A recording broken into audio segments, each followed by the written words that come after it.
పవన్ కళ్యాణ్ గారి ప్రమాణ స్వీకారం రోజున అందరైతే మెగా ఫ్యామిలీ మొత్తం తరలి వచ్చింది మనం చూసాం. కాకపోతే ఎక్కడ కూడా అల్లు ఫ్యామిలీ అయితే కనబడలేదు. మరి ఏంటి ఈ రెండు ఫ్యామిలీల మధ్య ఏమైనా విభేదాలు ఉన్నాయా, ఏంటి కారణం? సో ఈ అంశాన్ని మనకి వివరించడానికి మనతో పాటు ఉన్నారు ప్రముఖ సీనియర్ జర్నలిస్ట్ జగదేవ్ గారు. నమస్కారం సార్. నమస్తే అమ్మా. సార్, ఇప్పుడు చూసినట్టయితే అల్లు అర్జున్ గారు వైసీపీ ఎమ్మెల్యే అభ్యర్థికి అయితే సపోర్ట్ చేసింది మనం చూసాము. పవన్ కళ్యాణ్ గారు పిఠాపురం నుంచి పోటీ చేస్తున్నా కూడా కనీసం ఎక్కడ కూడా తను వచ్చి ప్రచారానికిలో పాల్గొనలేదు. జస్ట్ ఒక మెసేజ్ అయితే పెట్టారు ట్విట్టర్లో.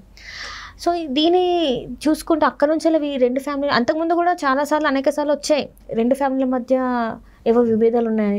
దీంతో అల్లు అర్జున్ గారు ఇంతే మేము రెండుగా విడిపోయామనే సంకేతం ఇచ్చినట్టేనా? ఇప్పుడు కూడా చూస్తే పవన్ కళ్యాణ్ గారి ప్రమాణ స్వీకారానికి మెగా ఫ్యామిలీ మొత్తం తరలి వచ్చింది, కానీ అల్లు గారి ఫ్యామిలీ మాత్రం రాలేదు. సో దీంతో రెండు ఫ్యామిలీలు డిఫరెంట్ సపరేట్ అయిపోయి అనుకోవచ్చా? సపరేట్ అని అనుకోకూడదు, కానీ పొరపచ్చాలు అయితే ఉంటాయి కదా కుటుంబ సభ్యులు అన్నాక. ఇప్పుడు అల్లు అర్జున్ కానీ రామ్ చరణ్ కానీ మేనత్త మేనమామ పిల్లలు కదా, రిలేషన్స్లో కామన్.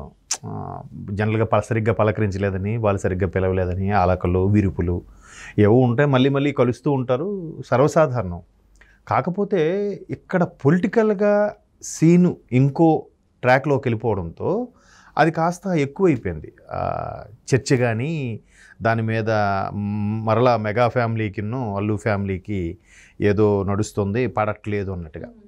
అంటే దీనికి ఎప్పుడు బీజం పడిందో తెలియదు, కానీ చిరంజీవి గారు పొలిటికల్ తర్వాత మరలా సినిమాలోకి రీఎంట్రీ ఇచ్చిన తర్వాత ఇప్పటి వరకు నాకు తెలిసి 2-3 సినిమాలు చేసినట్టున్నారు. ఇవన్నీ కూడా ఆల్మోస్ట్ వాళ్ళు సొంత బ్యానర్లోనే రామ్ చరణ్ ప్రొడ్యూసర్గా ఉండి వాళ్ళు దీంట్లోనే సురేఖ గారు సమర్పించు అన్నట్టుగా చేసుకుంటున్నారు కదా, కొన్నిదెల ప్రొడక్షన్స్ అని. సో అక్కడ ఇప్పటి నుంచో జనరల్గా అల్లు అరవింద్ గారు చాలా సినిమాలకు ప్రొడ్యూస్ చేసేవారు చిరంజీవి గారికి కెరీర్ స్టార్టింగ్లో కూడా.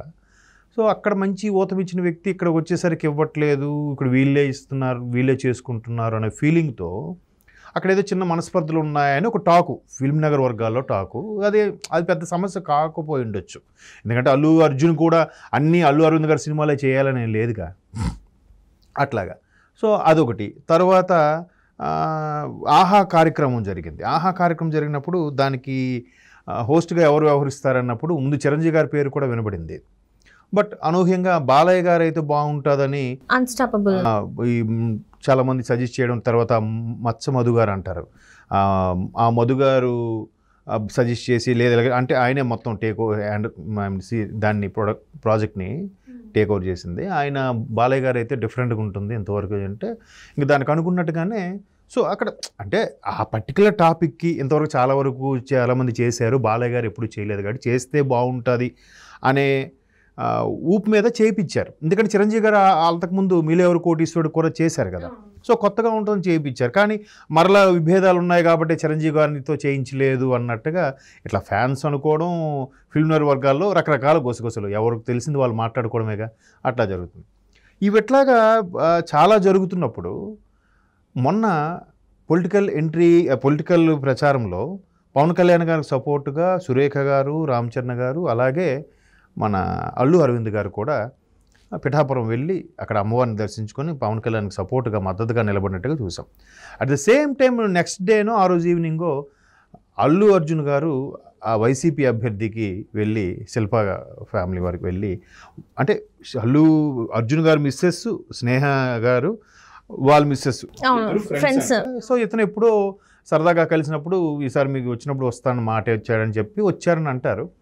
కానీ ఆ సందర్భంలో అది కరెక్ట్ కాదని నా అభిప్రాయం. ఎందుకంటే ఇప్పుడు ఈ అల్లు అర్జున్ కానీ ఏ హీరోని తీసుకున్నా మెగా కాంపౌండ్ హీరోనే అని అంటారు.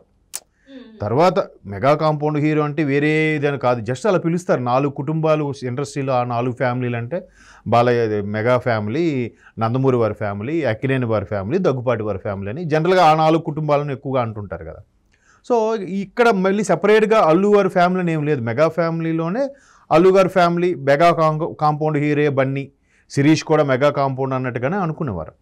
బట్ తర్వాత ఏమైందో తెలియదు, బన్నీకి ఒక సపరేట్గా ఇమేజ్ రావడం, తర్వాత అల్లు ఆర్మీ అని ఒక క్రియేట్ అవ్వడం, అంటే మాకు ఎవరిదన్నా అవసరం లేదు, మేము సొంతంగా డెవలప్ అవుతామన్నాను, ఎవరి ఉద్దేశం వాళ్ళకు ఉంటుంది కదా. ఇక్కడ ఏంటంటే అందులో తప్పు లేదు, ఈ చాలామంది ఇదే ఒకవేళ డెవలప్ అయ్యాడు అనుకోండి, మేనమామ చిరంజీవి పేరు వాడుకొని వచ్చే టాలెంట్తోనే బాగా ఎదిగాడు, super star, pan India star. ఫస్ట్లో చూస్తానని గంగోత్రి సినిమా వచ్చినప్పుడు ఈయన ఎవర్రా బాబు అసలు హీరో మెటీరియలే కాదని అన్న వ్యక్తి నుంచి ఐకాన్ స్టార్గా మారిపోయారు. ఆయన అంటే స్వయం కృషి స్టార్ కూడా అయిపోయాడు పుష్పతో. ఆయన బెస్ట్ యాక్టర్ అవార్డు కూడా వచ్చింది. అంతకుముందు RRR వీటన్నిటికి కూడా రామ్ చరణ్ గ్లోబల్ స్టార్ అయిపోయారు. అక్కడ కూడా మళ్ళీ విభేదాలు వచ్చేసాయని అన్నారు. ఎవరు ఇది వాళ్ళది, ఎవరి కెరీర్ వాళ్ళది.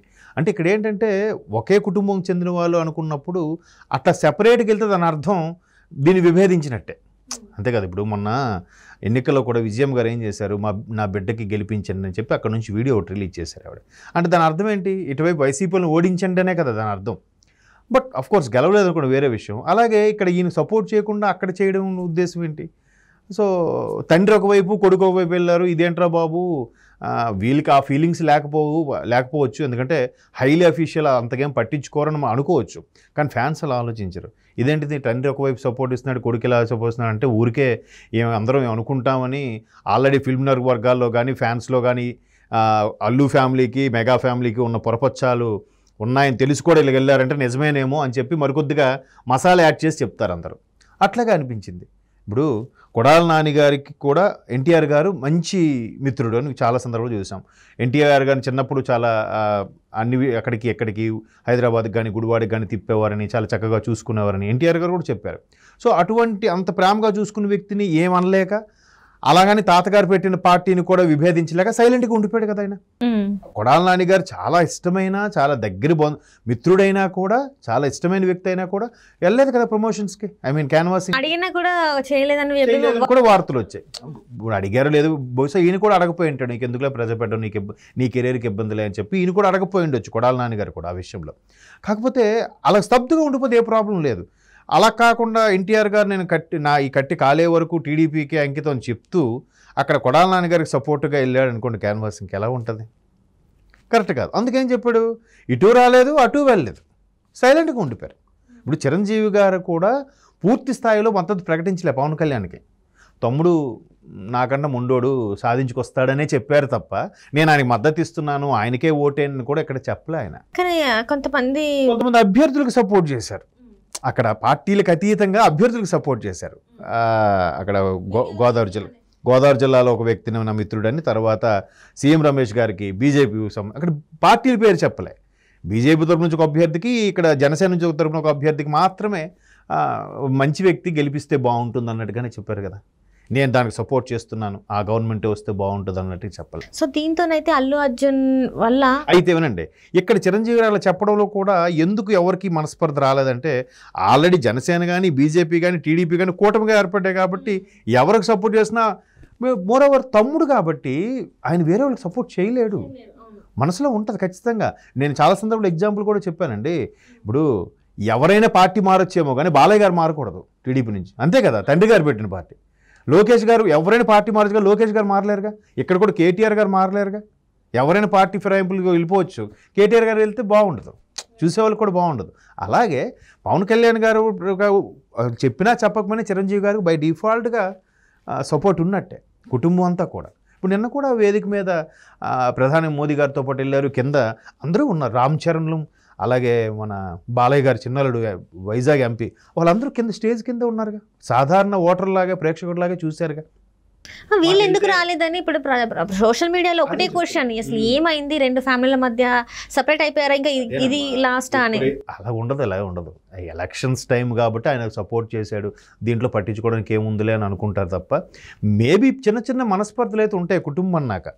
ఈ గౌరవ మర్యాదల విషయంలో కానీ, నువ్వు ఫంక్షన్కి నీకు ఎంత రమ్మని చెప్పాను, కావాలనే రాలేదు కదా, అంటే నీకు సాయంత్రం లేదండి సెలవు దొరకలేదు అంటాం. లేదు నీకు ఇంట్రెస్ట్ అయింటే ఖచ్చితంగా సెలవు దొరికేది, నీకు రావాలనిపించలేదు అందుకే సెలవు పెట్టలేదు, ఏవో అనుకుంటా కదా. సో అట్లాంటి చిన్న చిన్న డిస్టర్బెన్స్ వస్తాయి కానీ పూర్తిగా ఇంకా కలుసుకోరు అనేదాకా ఉండదు. ఎందుకంటే ఇలాంటి మనస్పర్ధలు వచ్చిన తర్వాత కూడా మళ్ళీ అల్లు స్టూడియో చిరంజీవి గారు ఓపెన్ చేశారుగా. మరి అట్లా మరి కొద్ది రోజులు అయితే ఇవన్నీ కామప్ అయిపోతాయి, మామూలే. కాకపోతే ఒక హిట్ తగిలిన తర్వాత ఇలా బిహేవ్ చేస్తున్నారు కాబట్టి, ఈయనేంటి పాన్ ఇండియా స్టార్ అయిపోయాడు కాబట్టి ఇలా బిహేవ్ చేస్తున్నాడా అన్నట్టుగా అనేస్తారు. నరవలేని నాలుగు కదా, ఏమైనా